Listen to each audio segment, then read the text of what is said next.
In one 3-month study, researchers wanted to find out whether yoga actually helps, and if so, how. By inhaling, you relax the lower back, and by exhaling, you can come gently forward. Scientist Hilal Varda is trying to learn how stress in the body builds up and diminishes. To this end, she first examines people who regularly do yoga and compares them to others of the same age who don't. People like this test subject. And now put your hand into the ice water with your fingers extended and say stop as soon as you can't take it anymore. At the beginning it was okay, it wasn't that cold at all. Oh, now it's really cold. The pulse reacts with a clear change in rhythm. The body has been briefly shocked. I'm noticing my breathing now. It's starting to be painful. It's difficult to measure stress, but these techniques have been acknowledged worldwide. It establishes a baseline to test what a medicine, a type of exercise or yoga can do. We can evaluate our results when we compare procedures. In the next test, researchers measure cardiac signs with ultrasound. A blood pressure cuff is inflated until no more blood can pass through the artery. Notes are made of changes in circulation and how quickly blood flow returns to normal when the pressure is released. The tests demonstrate that when this test subject does yoga, his heart factors are markedly better. The blue color indicates that hardly any blood is flowing through the main artery of the arm. This is a very clear early indicator of arteriosclerosis, hardening of the arteries. The quicker the blood vessels can relax after such stress, the less danger of suffering a heart attack later. The yoga test subjects clearly outperform the others in the study. The result of the Essen-Mitte Clinic study is that yoga works not only subjectively, but objectively as well. Blood pressure drops, breathing and heart rates drop, and the patient clearly feels better. Back pains improve, headaches diminish.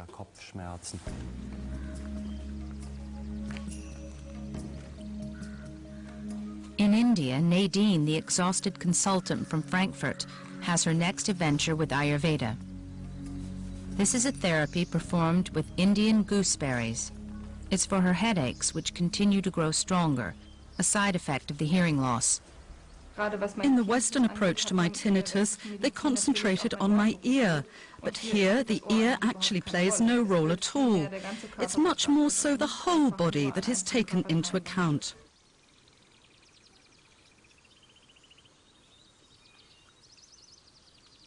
We are covering your head with amla pulp, soaked in buttermilk, and it's very good for your migraine problem, and also it will improve your sleep and more relaxed in mind also. So you feel the coolness of the amla? Yes. Yeah. They cover the gooseberry paste with banana leaves to keep it moist.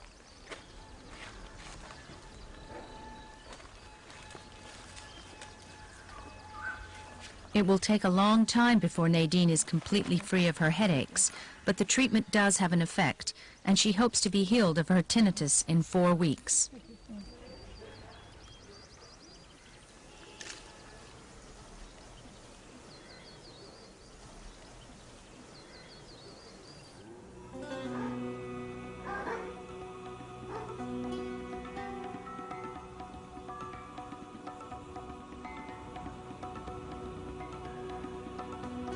In the Gujarat state, the Indian archaeologists continue to work on their historical puzzle. From the surrounding villages, helpers come to work the excavation. It's hard to imagine that in this place of solitude 4,000 years ago, a fortified trade outpost stood. It was home to several thousand inhabitants. The Indus researchers believe that this massing of humanity led to the first stress-based illnesses on Earth. Legend says Ayurveda was their answer. But is it just legend, or did it really happen? The archaeologists wish they knew more precisely, but the ground does not seem to be surrendering many secrets.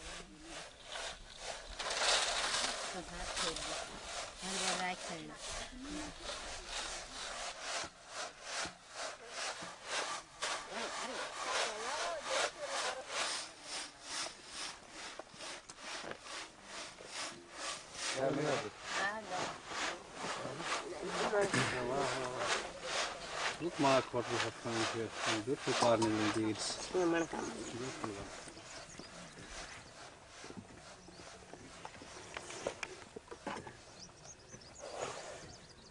That's not an ornament, that's an amulet. Okay. And so they would wear it for, you know, keeping the blood flowing or keeping some kind of evil spirit away or something.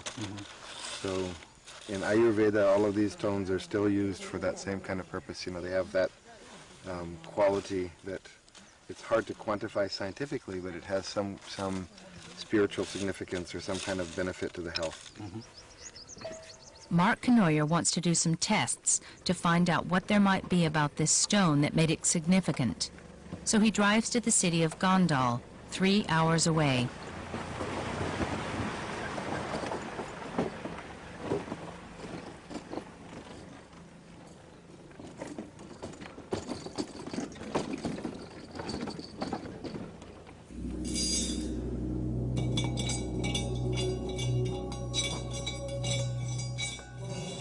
In the lab, Mark and his Indian colleagues have the carnelian stones ground and analyzed. Carnelian is still used today in Ayurveda. Mark wants to know why. In Ayurveda, the answer is because they have always worked, but Mark wants to know the hard science behind the belief.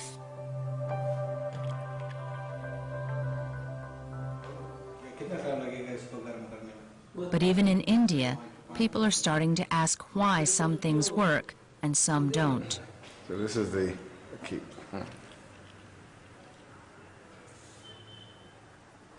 So this is the potassium in here.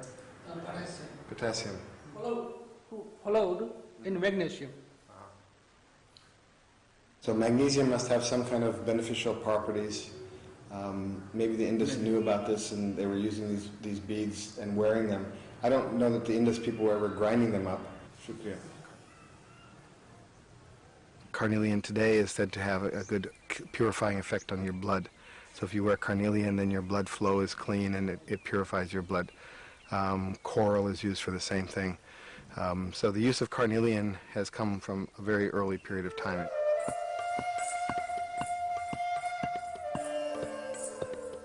4,000 years ago, in the Indus Valley, Kuldep the healer has grown old, and Atreya, his pupil, is ready to assume his responsibilities. Atreya has studied under his master for years, not for monetary gain, but rather to understand humans and their connections to nature. Atreya has memorized long lists of ingredients. There are no written records. The knowledge of healing is powerful knowledge that has to be used with great care.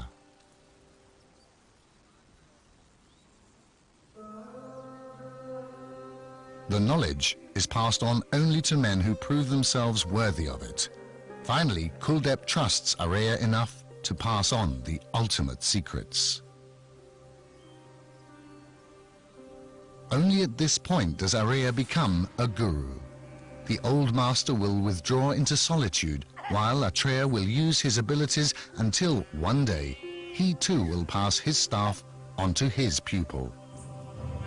Gurus such as Kuldep and Atreya founded the science of longevity, Ayurveda.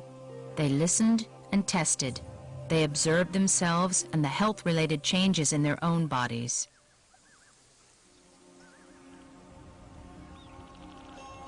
There is one dream, though, that no guru has been able to fulfill: eternal life.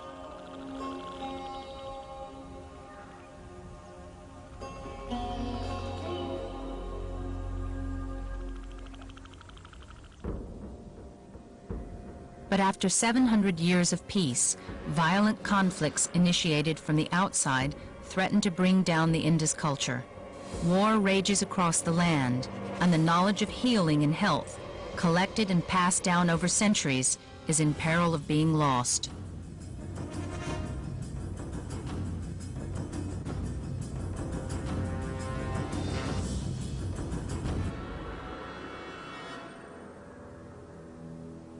At this point, about 300 years BC, there lived and worked a military doctor who acquired the knowledge and practice of a great healer.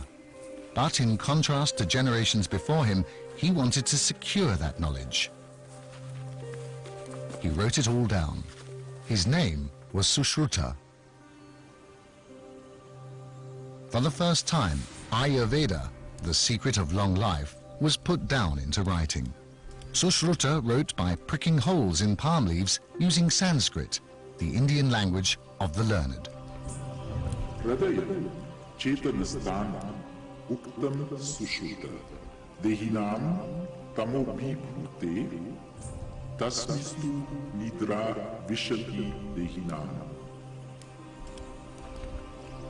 Sushruta wrote down hundreds of prescriptions and treatments, and included the philosophical aspects as well. Sushruta maintained that a human is only healthy if his body and spirit are in harmony with one another.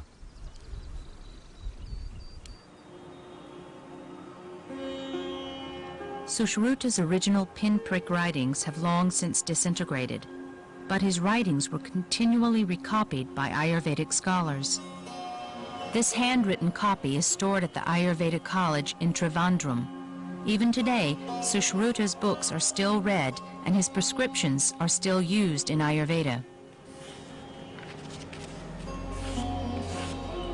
Palm leaves will keep for a couple of hundred years at best. To preserve them for as long as possible, they are treated with a preparation of lemongrass oil. One of Sushruta's most important chapters deals with the points of the body where we are especially sensitive, the so-called marma points. Sushruta discovered the marma points while working as a military doctor. On the battlefields, he had plenty of opportunities to observe.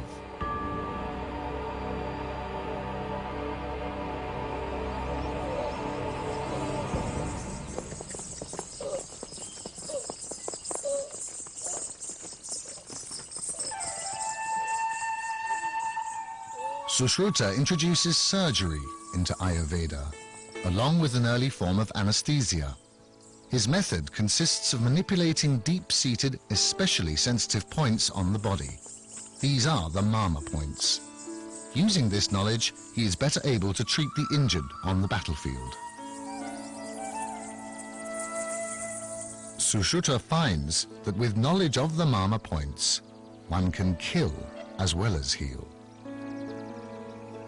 Marma points are intersections between blood vessels, nerves, skin and organs. Sushruta described 107 marma points in total. A direct injury to any of these points can be life-threatening.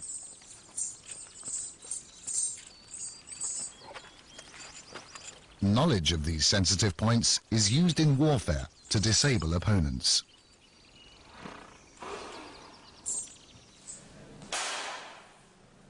The martial art of Kalaripayat uses the same knowledge today. In fighting schools in southern India, the goal is to protect one's own marma points and to strike those of one's opponent. This ability can be decisive in battle.